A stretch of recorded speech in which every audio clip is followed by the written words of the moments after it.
Olá, teve alguns itens que ficou fora daquela aula anterior, então eu vou gravar outra aula pequenininha só para a gente complementar, porque vocês vão sentir falta quando estudarem o capítulo 22, que é o assunto da prova. Deixa eu ver se cai o capítulo 21 também, que eu nem olhei isso. Não, 22 só, que é o assunto da prova. Penetrância e expressividade. São dois temas, deixa eu sair daqui da frente do texto, são dois temas que pouco cai, mas que é importante você entender, principalmente na hora de fazer certas questões, e vai estar na nossa prova, porque tem uma questão que é sempre de praxe. Claro que eu vou dar uma transformada, porque a gente não vai fazer questão nenhuma que tenha com internet, assim espero. Então, vamos lá. A penetrância. A penetrância é a porcentagem de indivíduos de uma população com um determinado genótipo que exibem o fenótipo associado a esse genótipo. Como é isso? Eu tenho um genótipo dominante, por exemplo. Lembra da cor que eu falei, vermelha e branca? Vamos pensar que o vermelho é dominante e que o branco é recessivo. Existe uma quantidade de seres, depende de que ser a gente está falando, vamos dizer que é do cor da flor. Vai ter uma quantidade de flores que, apesar de serem com o genótipo dominante, eles vão apresentar a característica branca. E aí, isso pode acontecer de duas maneiras e isso vai depender de cada característica e em cada espécie. Pode ser completa ou incompleta.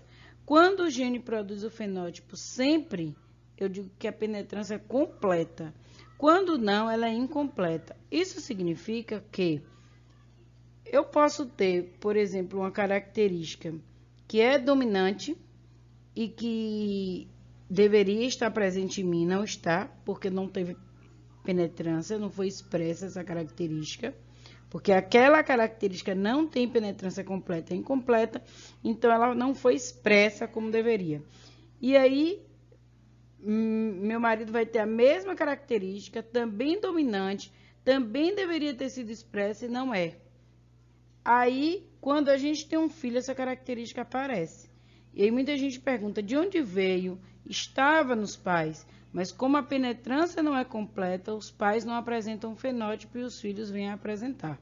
Então, eu vou dar o exemplo e a gente vai tirar essa característica. A expressividade é o modo de expressar. Esse modo, ele pode ser uniforme, ou seja, todo mundo que tiver aquela característica vai ter daquele jeito. E pode ser variável.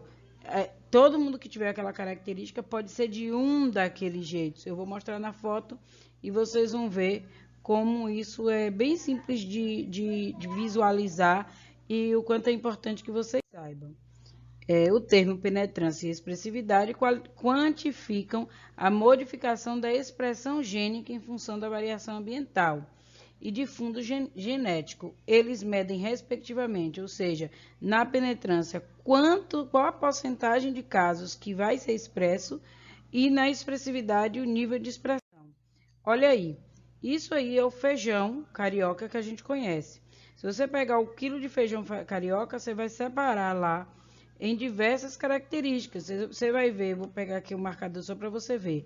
Os que são totalmente marronzinhos, os que tem muito marrom, os que tem algumas linhas assim marrom e mais escuras, outros que tem menos e vai tendo menos e só uma rajadinha, só um pouquinho e todo branco.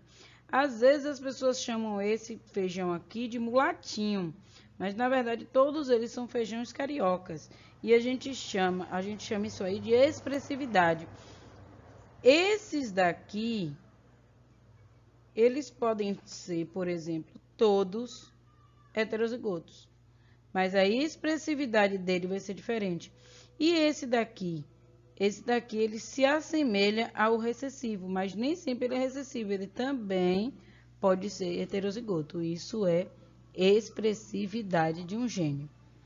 Quando eu vou para essa característica aí, que é um tipo de dominância completa, é a polidactilia.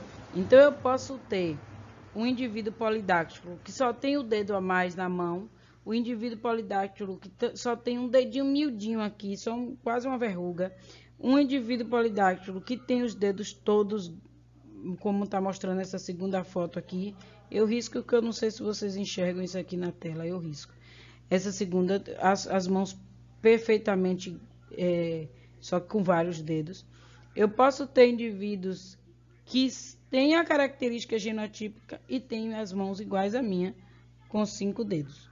Então, essa expressividade é o que a gente chama de variável, porque varia se eu vou ter na mão, no pé, 5 dedos, 6 dedos, 7 dedos, vai variar. A penetrância incompleta quer dizer que todo mundo que tem essa característica, se eu somar, pegar todas as pessoas do mundo que tem essa característica, 60% genética, 60% dela não vai ter 6 dedos e nenhum dedo do corpo. Nem o calinho, nem nada pequenininho e nem uma coisa óssea, nada. Por quê? Porque a penetrância é de 60%, quer dizer que 40% não vai ter nada. E os 60% que tiverem, ainda assim podem ter na mão, em uma das mãos, nas duas mãos, em um pé, nos 2 pés ou nos 4, mão e pés. Então, isso aí é expressividade. Outro exemplo é esse aí.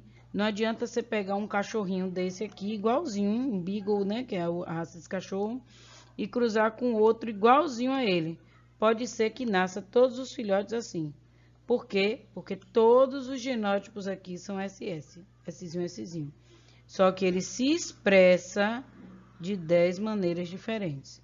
Então, não adianta. Eu peguei um desse, vou cruzar com um desse aqui, porque eu quero os filhotinhos tudo assim. Aí nasce assim, branco com preto, sem ou então muito preto com muito marrom, sem o branco. Então, isso pode acontecer, porque é expressividade. E aí, uma coisa que eu deixei de falar de grupo sanguíneo, e que não tem livro didático, no livro de vocês mesmos você não encontra, mas que eu gosto sempre de falar nas minhas aulas, porque vai que cai no Enem, é sobre 2 tipos de sangue raros. Um é o sangue dourado, ficou famoso de novo, aí vem eu falando de séries, ele ficou famoso por conta de uma série que mostrou isso, e na verdade são casos reais. O bom desse sangue é que ele pode doar para qualquer pessoa. E o ruim é que ele só pode receber sangue dele mesmo. E o que é que o sangue dourado tem? Ele tem um RH nulo.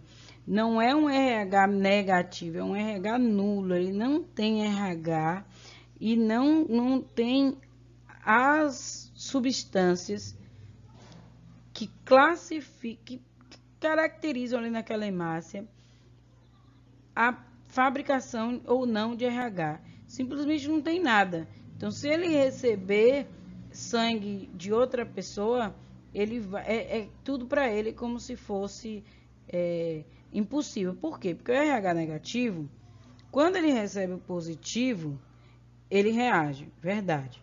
Quando ele recebe o negativo, ele se reconhece. No RH nulo, não tem como reconhecer. Ele não reconhece nem o positivo nem o negativo. Ele não reconhece nada. E existe também, eu não achei outra figura que mostrasse diferente disso, mas ficou famoso há um tempo atrás, não lembro exatamente quanto tempo, mas virou notícia do jornal, um cearense de 20 e poucos anos que salvou a vida de um bebê no México. Isso porque ele foi descoberto com essa característica do efeito Bombay, e aí o nome Bombay vem da cidade que isso foi descoberto. Ele foi descoberto com esse efeito Bombay e aí entra num cadastro, digamos assim. Quando esse bebê precisou de uma transfusão sanguínea, esse bebê também era Bombay, aí entrou no cadastro, encontraram essa família aqui no Brasil que tem, e o menino aceitou ir doar o sangue. Ele não foi para o México, ele doou o sangue, a bolsa de sangue foi para o México e salvou a vida do bebê. E aí, vocês sabem, né? Esses canais sensacionalistas mostraram isso a torta e direito, então vocês vão encontrar aí pela internet. O que acontece? Quem é sangue tipo A produz aglutinogênio A. Quem é sangue tipo B produz aglutinogênio B. Quem é sangue tipo IA, IA e B, possui aglutinogênio A e B. E quem é sangue tipo O tem ausência de aglutinogênio. Porém, ele é Hzão, então ele possui o aglutinogênio. A produção de aglutinogênio. Ele não produz, mas ele tem a enzima que pode produzir. O sangue Hzinho, que é o falso O, que é o efeito Bombay, ele tem ausência dessa enzima. Então, quando entra qualquer sangue diferente nele, seja A, B ou O, ele vai reagir. Porque ele não vai reagir a isso aqui.